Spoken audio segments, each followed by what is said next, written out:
Selamat datang di Trivia Viral. Channel kami mencakup analisis dan rekap terbaru tentang acara TV dan film, serta cerita dan fakta menarik. Duduk, santai, dan subscribe ke channel kami jika Anda menikmati video kami sejauh ini. Seorang wanita muda berjalan ke kuburan di Republik Zubroka, tempat yang konon pernah mengalami masa-masa sulit. Dia melewati bangku dengan 3 pria bernyanyi dan kemudian mendekati tugu peringatan dengan beberapa kunci hotel yang melekat padanya, didedikasikan untuk seorang pria yang hanya dikenal sebagai penulis.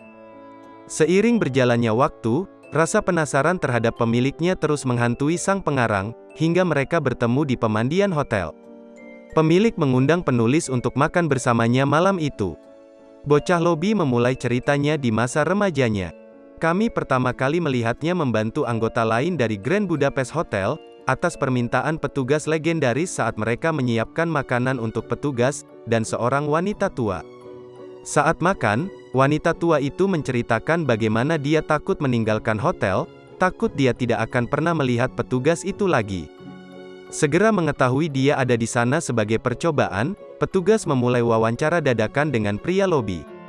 Dengan pramu-tamu bertindak sebagai mentornya, petugas Lobby bekerja di hotel secepat dan seefisien orang lain. Video ini disponsori oleh QD, platform terbesar di Asia untuk mempertemukan siswa dan tutor. Daftar di QD sekarang. Dia tidak pernah melewatkan detail apapun untuk memastikan para tamu benar-benar senang dengan kunjungan mereka, mengingat semua tip yang diberikan petugas kepadanya. Selama waktu ini, bocah Lobby akan datang untuk menemui cinta dalam hidupnya, seorang tukang roti dengan tanda lahir khas di pipinya yang bekerja di Mendels, toko kue favorit pramu-tamu. Saat mengambil koran suatu pagi, sebuah artikel menarik perhatian petugas Lobby. Dia bergegas kembali ke hotel untuk menunjukkan kepada petugas bahwa wanita tua itu ditemukan tewas di kamar mandinya. Seorang pramu-tamu yang terkejut segera membawa bocah Lobby itu ke kereta tempat mereka melakukan perjalanan ke perkebunan wanita tua itu. Sekelompok tentara masuk dan meminta untuk melihat dokumen kedua pria tersebut. Tetapi petugas Lobby tidak memilikinya karena dia seorang imigran. Perkelahian itu segera menarik perhatian Inspektur Henkels. Inspektur memberikan pengampunan kepada petugas Lobby atas perjalanan tersebut. Pembantunya membimbing mereka ke tubuh wanita tua yang terbaring di peti mati. Petugas itu berbicara kepada mayatnya, memujinya seolah-olah dia masih hidup. Mereka segera menemukan diri mereka di ruang piala rumah, di mana segala macam hubungan dengan wanita tua itu hadir untuk membaca surat wasiatnya. Mengejutkan baik petugas maupun petugas Lobby yang merupakan pelaksana tanah miliknya dan yang telah menganalisis surat wasiatnya, serta banyak amandemennya. Pramu-tamu kemudian membawa petugas Lobby ke ruangan tempat Boy with Apple digantung. Setelah mengaguminya sebentar, keduanya menurunkannya dan menggantinya. Pramu-tamu kemudian meminta kepala pelayan membungkus Boy with Apple. Dalam perjalanan kereta kembali, pramu-tamu mengklaim dia akan menghargai hadiah dari wanita tua itu. Sebagai imbalan atas jasanya, Lobby Boy akan diberikan potongan 1,5% dan dia akan menjadikannya ahli warisnya. Keduanya menyembunyikan Boy with Apple di lemari besi hotel, sebelum inspektur tiba, untuk menangkap petugas sebagai tersangka pembunuh. Saat petugas Lobby mengawasi, petugas mencoba lari, tetapi inspektur dan anak buahnya mengejar. 1 minggu sebelum persidangannya, petugas itu dipenjarakan. Akan mengunjunginya, dia terkejut menemukan seniornya menderita luka-luka. Sementara itu, putra wanita tua itu diam-diam telah memulai pencariannya sendiri. Untuk itu kehilangan Sergei, mengirim anteknya untuk memeriksa saudara perempuan Sergei, yang mengaku belum pernah melihat saudara laki-lakinya baru-baru ini. Kembali ke penjara, pramu-tamu hampir menjadi pramu-tamu bagi para narapidana di sana, melayani banyak dari mereka dengan suasana ceria. Dia juga membagikan kue-kue mendel yang dia terima, dengan beberapa narapidana. Dan mereka ingin membantunya keluar dari penjara. Kembali ke cerita, anak laki-laki Lobby bekerja dengan pacarnya, menempatkan alat-alat khusus, dipanggang menjadi beberapa kue kering yang dikirim ke petugas di penjara. Saat petugas melarikan diri semakin dekat, petugas Lobby memberitahu pacarnya tentang Boy with Apple. Khawatir dia dan petugas itu akan tertangkap, dia memberinya informasi yang diperlukan untuk mengeluarkannya dari lemari besi hotel. Di penjara, pramu-tamu dan sesama narapidana mulai menjalankan rencana pelarian mereka. Membunuh para penjaga, tetapi mati dalam prosesnya. Setelah berjalan melintasi pedesaan yang tertutup salju, dia dan petugas menemukan kotak telepon.